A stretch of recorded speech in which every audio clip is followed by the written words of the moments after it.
Good morning. Good morning. How are you doing?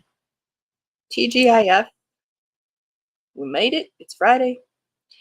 It is Friday, March the 15th. Welcome back to Bookeemonsters. My name is PK, and on Fridays we have Freeform Friday, and looking at the new releases being set into the wild this week, we look at things that catch our attention and some more cozy mysteries because there's always a lot of those. Hope you had a good night. And do you have things planned for the weekend? It is St. Patrick's Day weekend, which St. Patrick's is my favorite holiday. I've always loved things Ireland, though I'm half Norwegian, but it's always had my heart. And so I appreciate this holiday. I don't go out drinking or anything like that. Kim said, good morning. Good morning, Kim. Good morning, Deborah. Good morning. Thank you guys for being here. Let us take a look at things. Let's see. First thing we'll look at, just a quick update.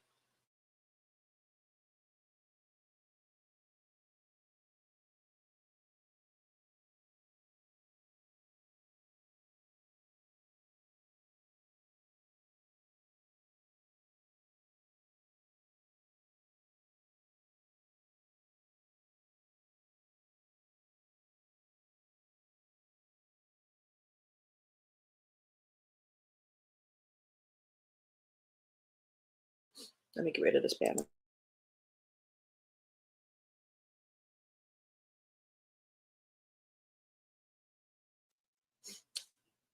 Yeah, why do we always have those sunspots during my show? There are parades. Oh, that's right, here this weekend, but it's supposed to rain. Too old to stand the rain now. Too smart. You're too smart. Came no plans, just lunch today with friends since I was 60. Oh, that is very nice. That'll be great. Apologize for that. We must have had some little internet interference. Got rid of the banner. We'll do a quick update on what I'm reading this weekend, and then we'll jump in. I started Happily Never After. That's a romance that we saw on Wednesday that caught my attention. It's by Lynn Painter. It's about professional wedding objectors, which is kind of fun. I'm 35% into the Antique Hunter's Guide to Murder. I am liking it, but there's things I also don't like, I guess, but I'm sticking with it. It's told mostly in first person, but every once in a while there's chapters from somebody else's perspective, different people, and it throws you off, I think is what is. But I like the topic. It's set in the UK, antiques, and every once in a while they'll mention specific antiques and I have to look up, okay, what does that look like, right? One of the things was the Martin Brothers birds, which can fetch up to 50,000 pounds, up to 100,000 pounds. I looked it up, and they're ugly. So of course they're worth a lot of money. If you watch Antique Roadshow, the most ugly things are worth the most. It's just a pattern. Also still reading Network Effect by Martha Wells and Once Persuaded, Twice Shy by Melody Edwards. We also came across this on a Wednesday, maybe a couple weeks ago. This is a retelling of Persuasion. All right. And we're off.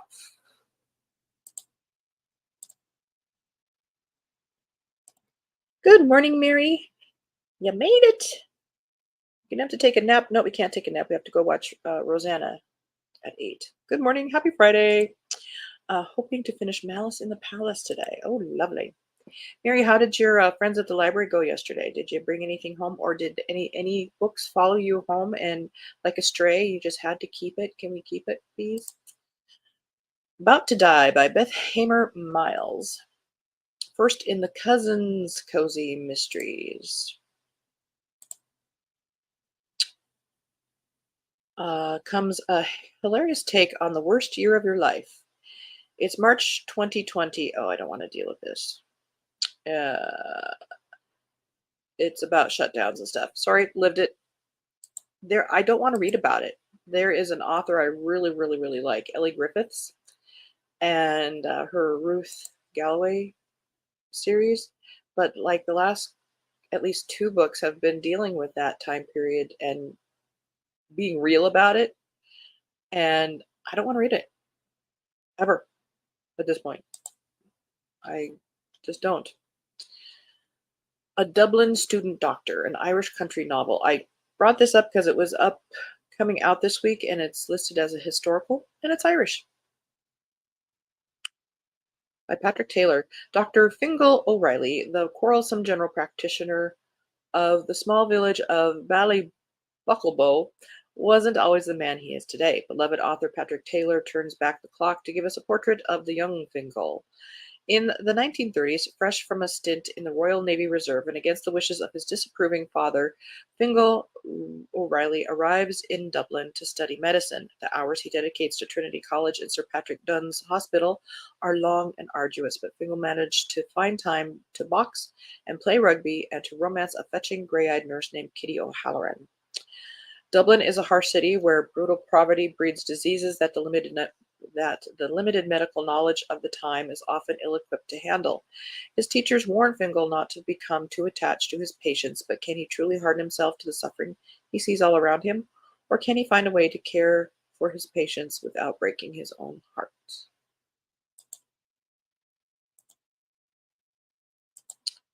And then I pulled up another historical that was catching my attention. You know, I like the historicals. I did find a book and I didn't resist. Good job. A cookbook on tapas. Let me try something. Oh, I bet it has really nice pictures too. Mary says he's a good author, if I remember right. He has a whole series in very Irish settings. Might be the thing to read this weekend. Kim, I agree. I'm not interested in reading about that time period. You know, it was stupid and I don't want to read it. I don't read about that time period. Very difficult time for me. Yeah, I just don't. I just don't. Becoming Madam Secretary by Stephanie Dray. She took on Titans, battled generals, and changed the world as we know it. About American heroine Frances Perkins. Raised on tales of her revolutionary ancestors, Frances Perkins arrives in New York City at the turn of the century, armed with her trusty parasol and an unwielding determination to make a difference. When she's not working with children in the crowded tenements in Hell's Kitchen, Frances throws herself into the social scene in Greenwich Village, befriending an eclectic group of politicians, artists, and activists, including the millionaire socialite Mary Harriman Rumsey, the flirtatious budding author Sinclair Lewis, and the brilliant but troubled reformer Paul Wilson, with whom she falls deeply in love. But when Frances meets a young lawyer named Franklin Delano Roosevelt at a tea dance, sparks fly in all the wrong directions.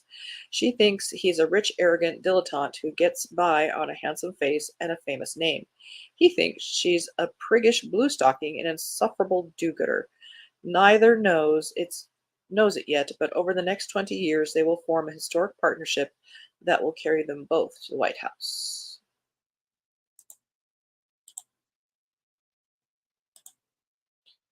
Let's see what else might catch our attention.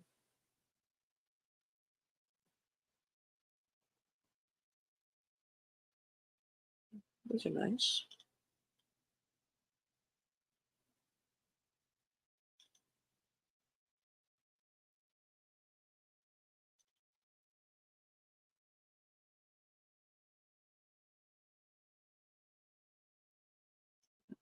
I like that one so much it showed up 3 times. If the boot fits. We did that one. That one's a re-release.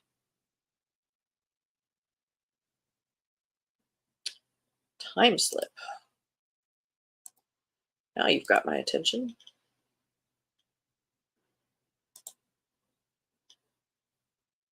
In the Shadow of Greenbrier. That's a very pretty cover.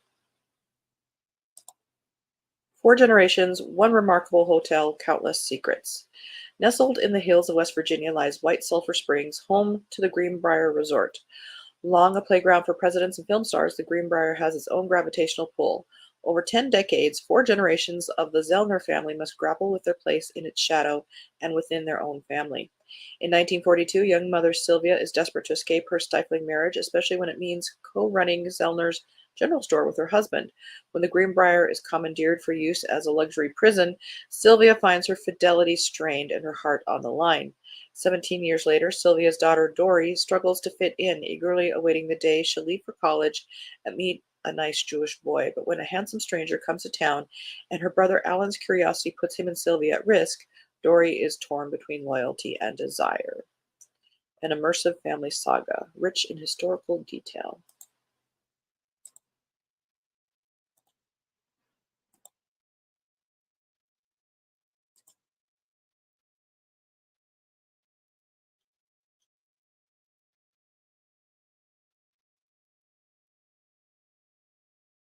Counselors in Paradise, Lady Codebreaker.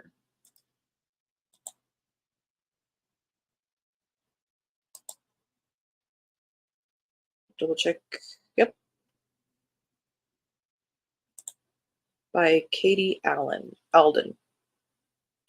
Fans of Kate Quinn, love, and Christina McMorris will love this gripping historical novel based on the true story of the woman who used her code-breaking skills to bring down Prohibition gangsters and World War II Nazis, who ultimately helped found the present-day NSA. Grace Smith has never been one to conform to society's expectations. She flees small-town Indiana to seek adventure and finds more than she bargained for when she's hired by an eccentric millionaire to learn code breaking. Soon she's using those skills to help head the government's fledgling crypto-analysis unit. During Prohibition, Grace takes up the fight against rum runners, not to mention Al Capone himself. And as the country careens from one great war to another, it's Grace who must crack the secrets of foreign governments, catch spies, and derail saboteurs before it's too late. With wry wit and sheer grit, she forges her own path as a codebreaker, wife, mother. She's spent a lifetime going up against powerful men and winning. But as war rages and the stakes grow impossibly high, Grace faces a truly impossible choice: her family or her country. Interesting.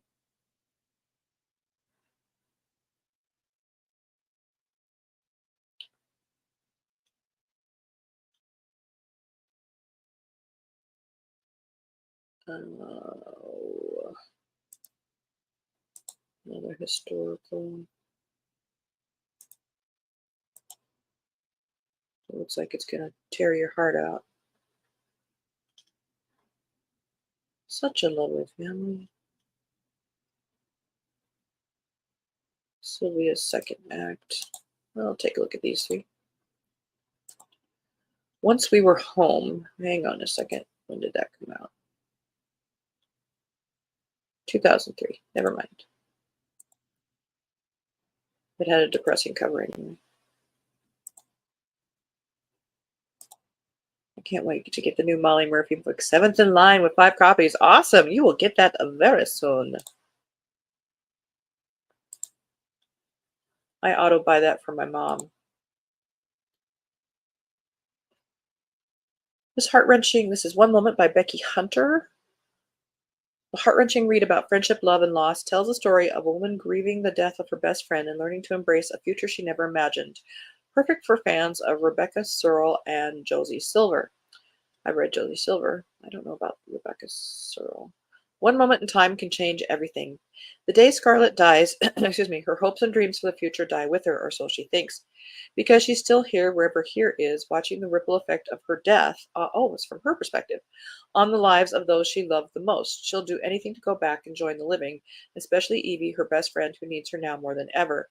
Scarlett and Evie had been inseparable since they were 10 years old. Now Evie can't imagine life without Scarlett, and she certainly doesn't want to forgive Nate, the man she blames for her best friend's death, simply because she needs to hold someone accountable. Yet Nate keeps showing up in her life, so charming and outgoing, just like Scarlett, when all Evie wants is to retreat from the world. But Evie's not alone. Scarlett is still by her side, even as she wrestles with the choices that led to the fateful day. Knowing what she knows now and seeing Evie bravely embrace a future without her, would Scarlett go back and alter the events that changed their lives forever? Interesting. It also says for fans of Jojo Moyes. Interesting.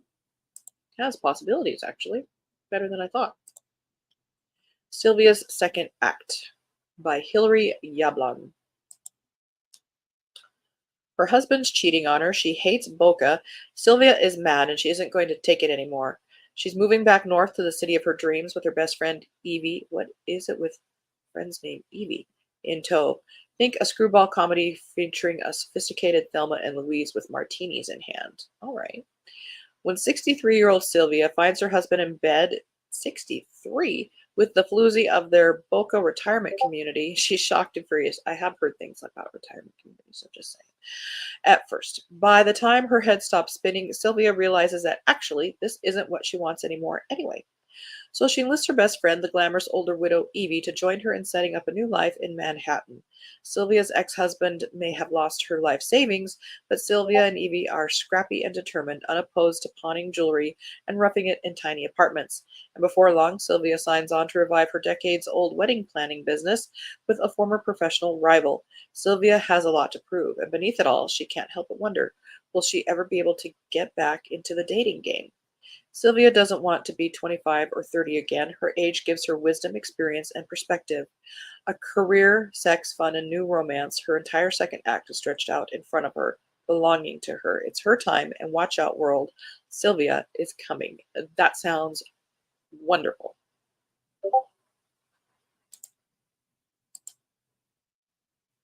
Aren't you glad for Freeform Friday? Cool. A truck just went by here and it's bedlam. Have to warn Mom at the top of our lungs. Mom! Invasion! The accidental medium. Oh yeah, this was going to catch my attention. The botanist tracks. I think we're having a historical theme today. And it's Freeform Friday, so we can do it. Let's check the date though. Yep, we're good. The Botanist Tracks by Michael Riggett. Felicia Hodak's vital botanical skills are the only thing keeping her away from the gas chambers. Oh dear. Against the backdrop of Auschwitz-Birkenau's ever-present brutality, Felicia tends to the plants needed for one of the Reich's most ambitious experiments, one that could tip the war in favor of the Nazis. When Sabina Kupka discovers the horrifying nature of her father's job at a coal mine run by Nazis, she agrees to work with an increasingly defiant resistance. What starts small but significant soon propels her into a frontline role, dangerous enough to cost her her life if caught. Soon both women are engaged in a daring plan to arm the prisoners of Auschwitz-Birkenau. The Botanist Tracks is the third installment in the Beyond the Tracks series and takes readers to the Nazi agricultural camp of Rashko, a 10-minute ride from Auschwitz-Birkenau. Based on actual events, this is the first ever book set primarily at Rashko and shows the incredible ingenuity of prisoners in finding ways to rise against impossible odds. Wow, we're getting some powerful books today.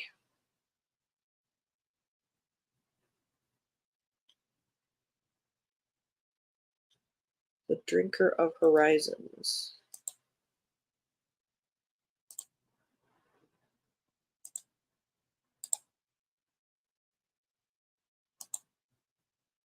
Sands of the Emperor 3 by Mia Couto.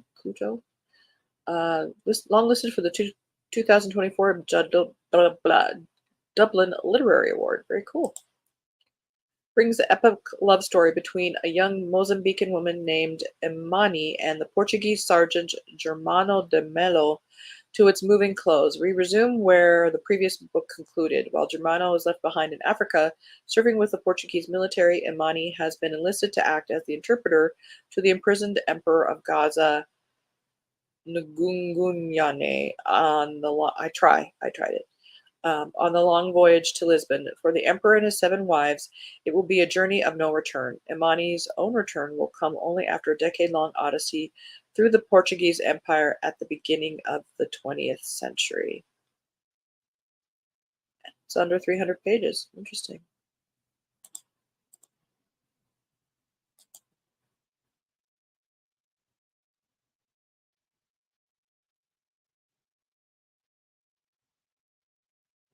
The Funeral Ladies of Ellery County.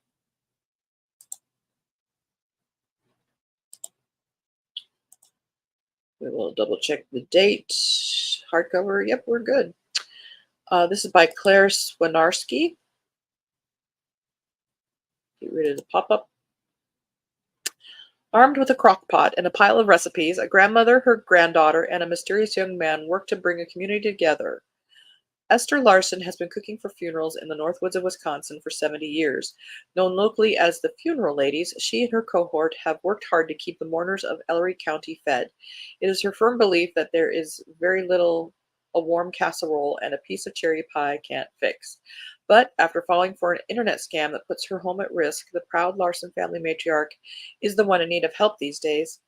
Iris, Esther's whip-smart Gen Z granddaughter, would do anything for her family and her community.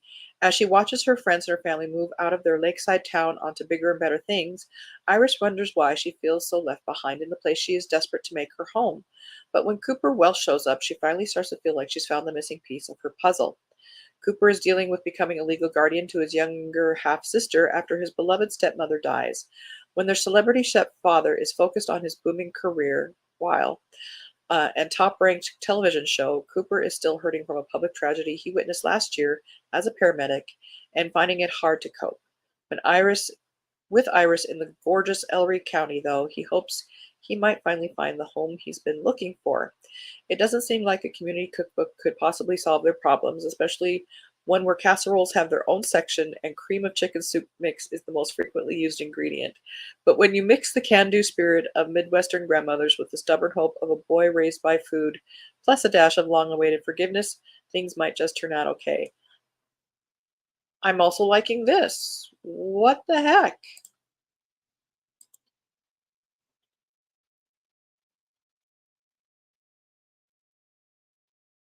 Let's see.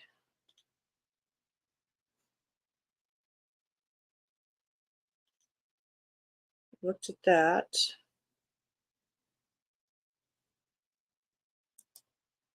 Oop. Oh, we ran out of time. Shoot. Well, the others that are catching my attention are The Romanov Brides by Claire McHugh, The Swan's Nest by Laura McNeil. These are both being historicals. The Woman with No Name by Audrey Blake. And that's it. So a couple more. Wow.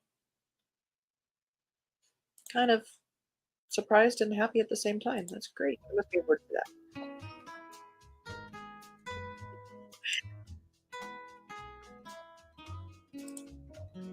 That sounds fun and also inspirational in a lot of ways. Yes. All right. Gosh, where did the time go? Hope everything has been a happy. Everyone has a happy weekend. Don't drink too much green beer. Thanks. You're welcome. Um, the only green beer I'm going to be having is on Sprints tomorrow. I have found some Irish ambiance that has features green beer, which I'm not promoting drinking. It just happens to be pretty in the pictures. Kim says, "Have a great day. Hoping to sleep a couple more hours." Absolutely. Go back to bed. I have to go get some groceries, go pick up the mail, go to work. That's okay. It's a Friday.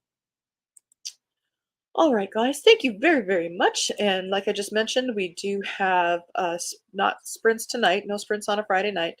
Thanks, PK. Granddaughter coming over today. Oh, that's going to be so nice. How old is she? No sprints tonight. But tomorrow afternoon at 1 p.m. Mountain Time, 3 p.m. Eastern, we'll go for 5 hours. And yes, I'll be doing Irish St. Patrick's Day ambiance and then a special creature at the end for the last half hour. Um, so I hope you are able to at least stop by. In the meantime, have a very good Friday. 3.5 going on 30. Aren't they all? Oh, that's wonderful. I hope you have a good time. You'll have to let us know. And then you can take a nap after that. I would. Hope you have a good Friday. Take care, please, of yourself. Be safe. Read good books, and if you're not reading a good book, it's okay to set it aside. It's just not the right time for it at that moment. It will come. Read things that make you happy, because reading is wonderful. And as the banner says here, don't be a bookworm, be a bookie monster. Om nom nom. Have a good day and God bless.